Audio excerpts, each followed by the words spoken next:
God understands politics more than the South African politicians. Politics is part of God's creation.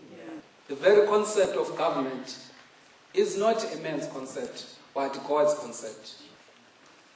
Who said the church doesn't have a role to play in government or in politics?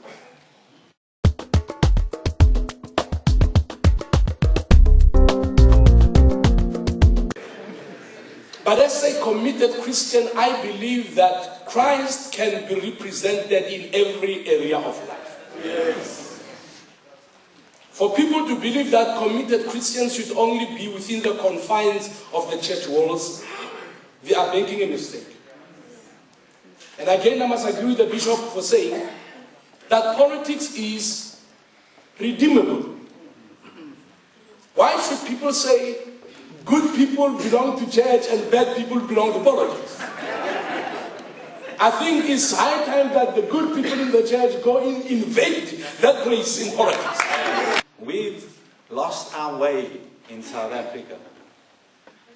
We've done that by, in the first instance, removing God from our constitution. I think that was the most fatal mistake South Africa has made since the birth of its democracy.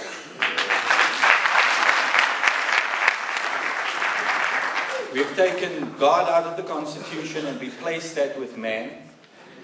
And in all my experience of life, man doesn't make a good God.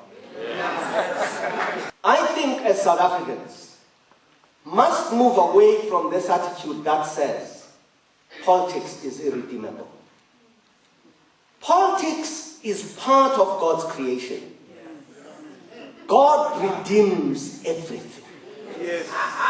And therefore, we cannot say Christians should not be involved in politics and surrender it to people of no belief.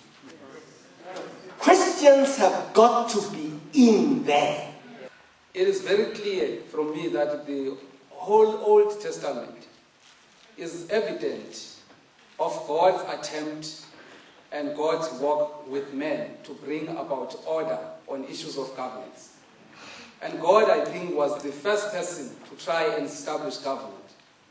And therefore, the very concept of government is not a man's concept, but God's concept. It originates from the God's mind.